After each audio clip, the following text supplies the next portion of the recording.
Di sini saya sebagai moderator yang akan memandu pada seminar kali ini yang bertema seni berbicara di depan umum, teknik memikat audiens Anda bersama Ibu Ali Jakarmako. Kepada Ibu Ali Jakarmako, kami persilakan. Tepuk tangan dulu teman-teman.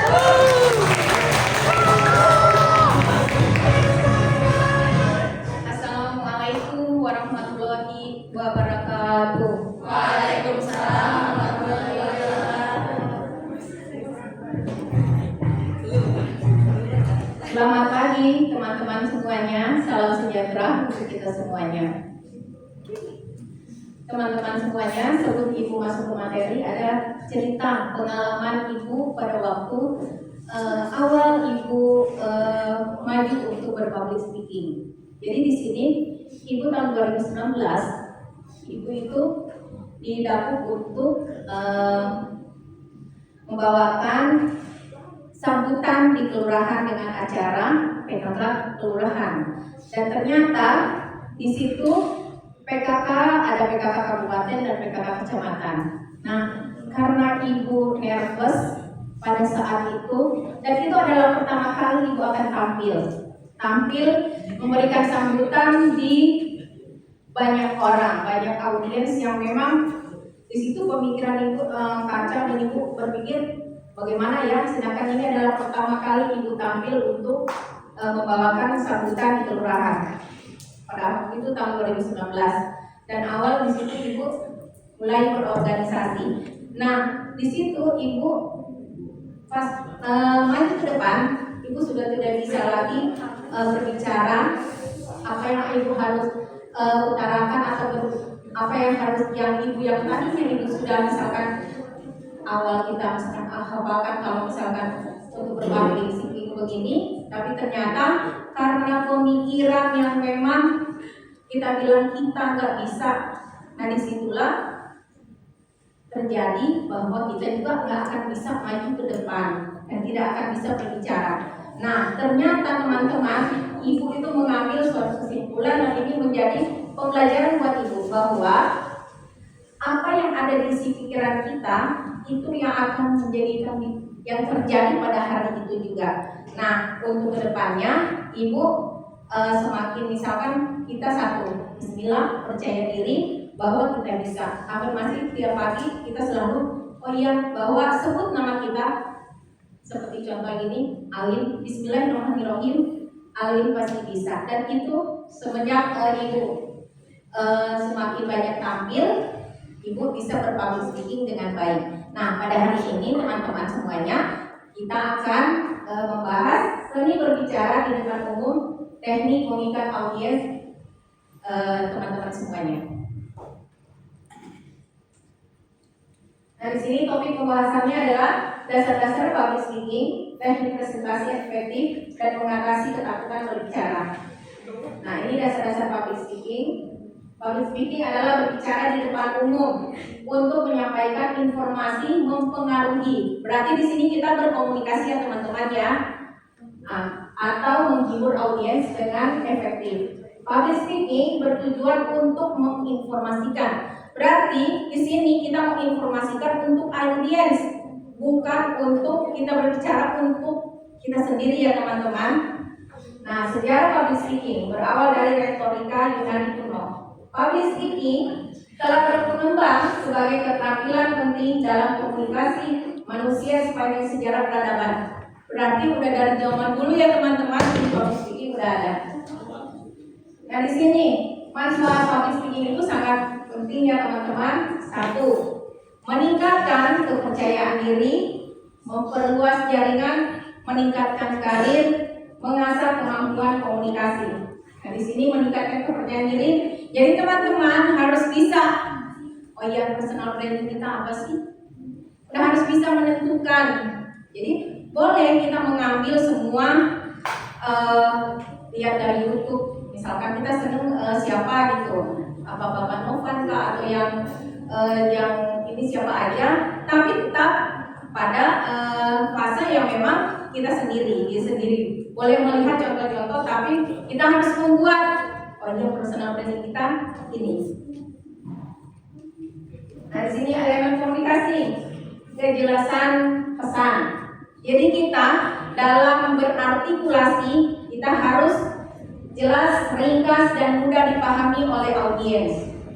Bahasa tubuh efektif, postur gerakan tangan dan ekspresi wajah harus mendukung pesan verbal, komunikasi non-verbal, memperkuat penyampaian dalam kita menyampaikan pesan. Kemampuan adaptif. Kemampuan adaptif adalah mendengarkan penuh perhatian, memberi respon yang tepat, menentukan tempat merupakan kunci komunikasi dua arah antara seorang pembicara dan audiens. Intonasi dan suara. Vanasi, nada, kecepatan. Jadi pada saat kita berbicara, kita jangan terlalu cepat, jangan terlalu pelan juga. Nah, di sini teknik presentasi efektif. Bagian yang memperkenalkan topik, membangun hubungan dengan audiens. Nah, di sini sangat penting bagaimana cara kita membangun dengan audiens. Jadi jangan sampai kita berpikir kita harus tampil perfect dan perfect, tapi kita tidak memperhatikan audiens kita. Jadi sebelum kita mulai berpublic speaking, kita harus tahu menguasai kondisi, situasi dan kondisi, maksudnya di lapangan, dan siapa aja audiens kita. Nah, di sini ada isi utama, pembukaan, visualisasi, dan pendukung. Kalau seperti pembukaan, kita boleh secara formal, misalkan menyebutkan siapa dengan apa gitu, terhormat apa. Dan kalau misalkan yang seperti tadi, ibu langsung bercerita. Jadi teman-teman kan, oh iya pengalaman itu memang, tapi yang ibu lakukan setiap ibu public speaking di luar, ibu bercerita tentang semua pengalaman yang dari awal ibu maju untuk berpublic speaking. Karena ibu berpublic speaking semua otodidak, ibu belajar dari YouTube. Nah, di sini struktur presentasi, postur tubuh harus tegak, menunjukkan kepercayaan diri. Berdiri dengan bahu yang rileks, punggung lurus saat berbicara di depan publik. Kontak mata, berarti kita harus ada kontak mata dengan audiens. Jadi jangan hanya lihat ke bawah, apa ke atas, atau ke kiri dan ke kanan. Nah, gerakan tangan, dan di sini banyak yang terjadi. Gerakan tangan itu banyak sebenarnya dalam public speaking itu tidak sama dengan motivator. Kalau motivator harus semangat dengan penuh gaya, dengan kalau perlu kata yang banyak salto. Ini mah presentasi ini kalau public speaking bedanya kita menyampaikan materi. Jadi ada aturannya seperti tangan. Jadi kita harus bisa mengolah emosi kita. Boleh semangat, tapi jangan terlalu semangat. Karena apa? Kalau kita terlalu semangat dan tidak bisa mengolah emosi kita, akan terjadi offset. Ya, mungkin maksudnya ibu bisa memberikan contoh. Banyak teman-teman yang tampil, yang ibu lihat, dia tidak bisa menguasai emosinya karena saking dia semangat. Jadi tangannya aja dia udah berlebihan. Jadi dia putar-putar, dia kesana kemari. Jadi itu bukan public speaking, ya teman-teman. Jadi mohon diperhatikan. Mudah-mudahan dengan ada materi ini, teman-teman bisa merubah bagaimana kalau kita untuk tampil ke depan membawakan materi. Nah, dari gerakan tangan, kita ekspresi wajah. Nah, ekspresi wajah harus menyesuaikan, menyampaikan misalkan pada saat kita menyampaikan ada yang sedih, kita juga bisa mengikuti wajah kita, oh ya sedih. Dan misalkan yang gembira, ya kita digembira, jangan udah aja tegak aja ngeliatin ini, pasti jangan sampai berpikir, pasti dia bilang itu yang itu apa sih, kita nggak bisa. Nah, biarin. Pokoknya kalau ibu bismillah, ibu anggap audiens itu adalah ya teman-teman kita, rekan untuk maksudnya kita bersahabat. Nah, penggunaan alat bantu juga jangan terlalu, misalkan ini ada jenis alat bantu visual.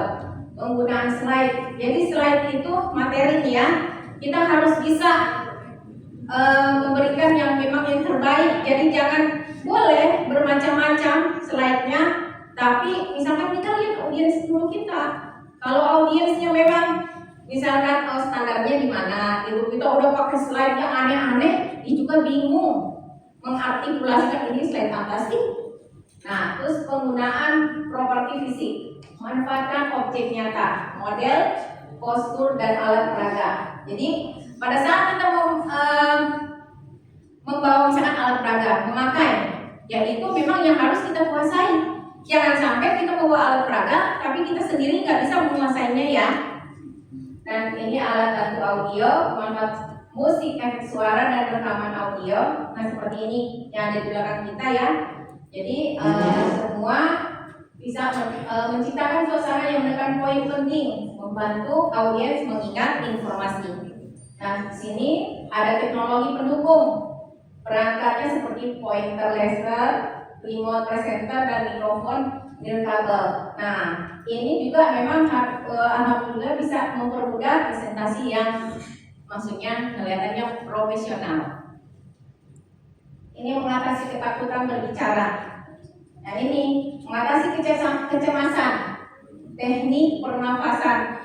Jadi, di saat kita awal misalkan maju, kayak tadi ibu pikir ibu nanti, tapi ternyata tiba-tiba bapaknya langsung oh iya Bu Amin. Jadi ya udah bismillah, insya Allah ibu bisa. Awalnya nervous itu adalah manusiawi.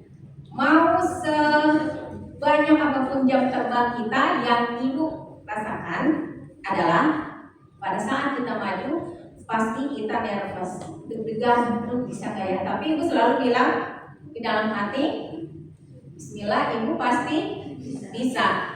Harus selalu bilang pasti bisa. Apa yang tidak mungkin bagi Allah. Jadi di sini membangun kepercayaan diri. Kita harus pede, ungkap ini ya pede ya. Maju aja dulu. Salah sekali, 2 kali, 3 kali itu mah wajar. Ya kan karena kita belajar. Jadi kita belajar dari kesalahan kita. Maka dari itu kalau misalkan kita mau berpublic speaking itu, kita mulainya apa yang kita misalkan, oh kita objeknya mana? Memasak. Kita catat memasak. Nah nanti di situ kita rekam. Nah di situ kita akan berkembang dengan sendirinya. Nanti kita lihat apa sih kekurangan kita. Nah kalau bisa ada yang memang mengomentari kita, misalkan seorang public speaking yang memang dia udah jam terbangnya tinggi, kita minta pendapat dia, lebihnya kita di mana, kurangnya di mana. Nah mengelola pikiran negatifnya ini yang ibu bilang. Identifikasi dan tantangan pikiran negatif dengan bukti bertentangan, ganti dengan pola pikir mendukung performa optimal saat berbicara. Nah teman-teman, ada yang memang harus kita dalam public speaking yang ibu pengalaman. Jadi kalau kostum itu gak harus mahal-mahal teman-teman, tapi harus sesuai dengan apa yang kita bawakan materi kita. Jadi pada saat kita memakai kostum, nah di situ kita akan adrenalin kita akan naik. Jadi pede. Jadi kalau misalkan kita berpakaiannya aja udah acak-acakan, nanti kita yang diisi pikiran kita, aduh, ini bajunya bisa nggak ya, pantas nggak ke kita. Jadi sebelum kita tampil untuk masalah kostum, kita udah harus pikirkan, kita harus pakai yang mana, warna apa, cocok dengan kita, dengan karakter kita, ya teman-teman. Nah, di sini pentingnya latihan berulang. Walaupun jam terbangnya udah tinggi, tetap latihan itu harus lebih terus dan terus belajar bagaimana berpublic speaking yang baik. Nah, latihan berulang membangun kepercayaan diri. Latihan contohnya ya udah, nggak usah jauh-jauh. Ibu seorang ibu rumah tangga ya lagi nyetrika sambil ngapalin, awalnya ngapalin dulu. Kalau nggak hafal-hafal, catat. Berulang kita mencatat. Tanpa kita dihafal, bismillah, insya Allah kita masuk ke dalam otak kita ya. Jadi misalkan kita punya materi, jangan teman-teman hafal, baca, itu mah akan buyar. Karena beda. Dengan menulis, insya Allah semua akan tertanam. Nah seperti malam-malam ibu tuh menargetkan ibu harus sampai jam 12 ibu menulis. Jadi semua ibu menulis, jadi tanpa dihafalkan sama ibu. Padahal ibu ada di sini. Sebenarnya kalau misalkan baca, tapi dengan sendirinya berjalan mengalir seperti air. Teknik pengulangan efektif berlatih dengan rekam. Teman-teman dicermin atau teman untuk mendapatkan umpan balik, memperbaiki kesalahan dalam penyampaian materi. Manfaat latihan terstruktur. Latihan terstruktur membantu menguasai materi. Latihan ini contohnya yaitu kita menulis apa yang mau misalkan kita sampaikan, kita ringkas dan kita tulis berulang-ulang kali. Gak perlu teman-teman menghafal. Justru dengan menghafal jadi lebih puyeng kitanya. Nah, di sini teknik mengolah kecemasan, memahami sumber kecemasan, mengidentifikasi penyebab kecemasan saat berbicara. Nah, pada saat berbicara kita harus bisa, misalkan suara kita membaca jangan terlalu cepat, jangan terlalu pelan juga. Jadi yang sedang-sedang aja. Jadi di saat misalkan kita lagi memang lupa, ada penekanan, misalkan sebelumnya gitu. Kita mulai diiniin, pas belakangnya kita panjangin. Jadi dengan sendiri kita nanti, oh iya, nanti kita ngomong lagi ke depan, kita bicarakan lagi, udah terpikirkan dengan sendirinya. Nah, ini yang paling memang krusial banget ya, persiapan mental. Nah, kalau persiapan mental memang semuanya memang susah ya untuk di ininya masing-masing bisa mengatasinya. Nah, di sini kesimpulannya buat teman-teman semuanya, seni berbicara di depan umum adalah kemampuan menyampaikan pesan dengan menarik dan meyakinkan, teknik memikat audiens, mencakup pembukaan yang kuat, bahasa tubuh yang tepat, intonasi yang bervariasi dan terhubung dengan audiens. Kunci utamanya adalah persiapan, percaya diri, dan latihan berulang-ulang. Nah, teman-teman, terima kasih atas atensinya semua, sudah mendengarkan presentasi Ibu. Mudah-mudahan ini menambah wawasan tentang public speaking buat teman-teman semuanya. Terima kasih, mohon maaf atas kekurangannya. Wassalamualaikum warahmatullahi wabarakatuh.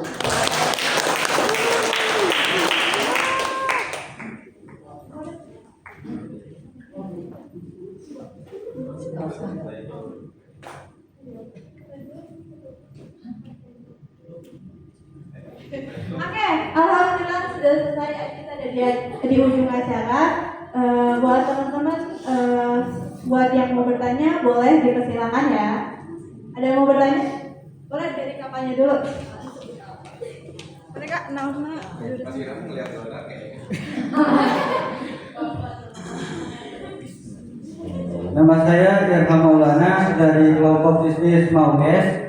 Saya di sini ingin bertanya, apa ada tips untuk bisa percaya diri dalam public speaking di depan umum, dan bagaimana caranya agar kita bisa membuat para penonton tidak bosan saat berbicara di depan mereka? Itu saja, terima kasih. Jadi kalau misalkan kita membangun kepercayaan diri seperti yang tadi di slide yang beberapa tuh, jadi kalau untuk membangun kepercayaan diri itu memang dari dalam ilmu public speaking itu tidak ada, itu semua tergantung dari diri kita sendiri. Yaitu satu, kita latihan berulang-ulang. Nah, dalam kita latihan berulang, yang awal kita untuk latihan itu buat objek. Jangan seperti tadi Ibu bilang memasak, nanti dengan sendiri kita bercerita. Awalnya memasak berarti kita belanja dulu, ya kan? Belanja dulu, terus apa yang kita belanja, mau menu apa, ya kan, itu bercerita. Nah, cukup di situ aja. Nah, misalkan otomotif atau apa, bercerita di situ semuanya. Misalkan suka dengan otomotif, kita bercerita, saya suka otomotif, saya sering kesini, dan misalkan membaca. Nah, sesering mungkin, dan latihan di depan cermin.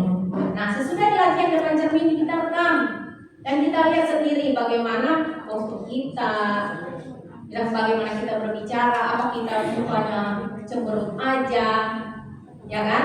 Dengan seringnya kita misalkan untuk merekam dan berlatihan berulang-ulang, insya Allah pada saat kita berpublic speaking, kita akan kepercayaan diri kita dengan sendirinya akan muncul. Jadi tipsnya itu satu, latihan terus menerus. Oke, cukup Mas atas jawabannya. Itu kalau biar Menarik audiens. Ya, menarik audiensnya itu satu. Pertama, kitanya apa materinya? Kalau misalkan nih kita otomotif, ya udah kalau bisa sebisa mungkin kita berkostum otomotif, ya kan? Jadi orang itu iya, maksudnya dia memang profesional banget. Jadi misalkan nggak harus mahal-mahal teman-teman, yang penting bersih dan rapi. Nah itu akan membangun kepercayaan diri kita. Oke, terima kasih buat yang sudah bertanya. Mungkin satu lagi. Oke, satu orang lagi yang ingin bertanya dipersilakan. Di acaranya dari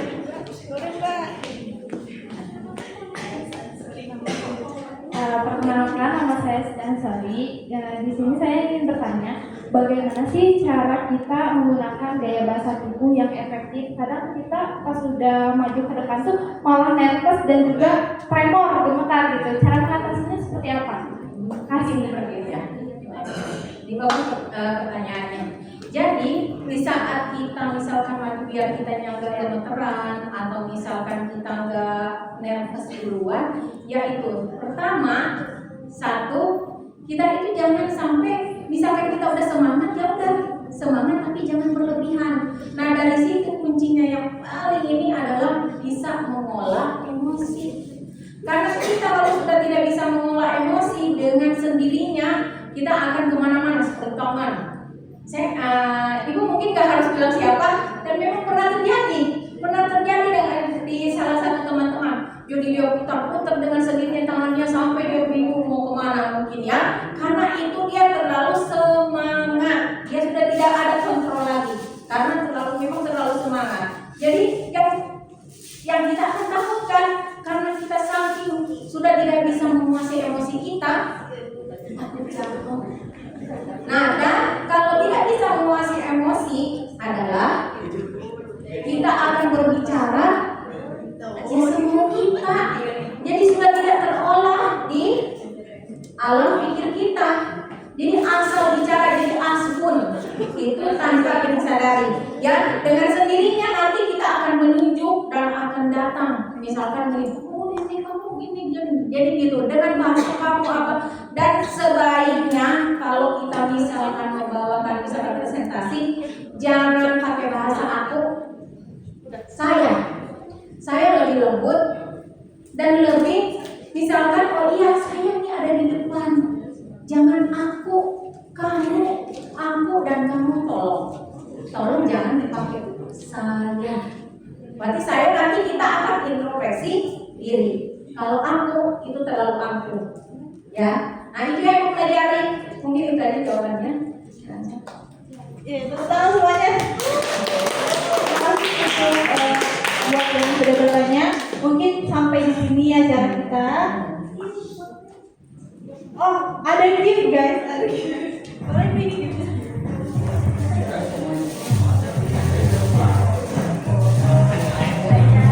Teman-teman, mungkin itu tidak misalkan memberikan pertanyaan, tapi untuk teman-teman semua, ini ini hari terakhir ya. Nah, ini adalah di hari terakhir. Mungkin kalau misalnya di F3, di F4 masih bisa suka bertemu dengan ibu, tapi kalau untuk di F1 sama akuntansi DM2 ya, yang di sini pasti jarang ya untuk bertemu. Dari sini ibu bawa sedikit untuk teman-teman semuanya. Nggak harus saya ibu nggak memberikan pertanyaan, tapi ini buat teman-teman semuanya. Tapi kalau misalkan DM3 DM4 itu biasanya suka kumpul ya buat perayaan semester tuh. Kalau teman-teman mau gabung, mangga ikut. Ya, nanti dikasih tahu kapan misalkannya kita ada pertemuan suka-suka lah, termasuk dosen juga suka diundang. Ya, teman-teman terima kasih ya.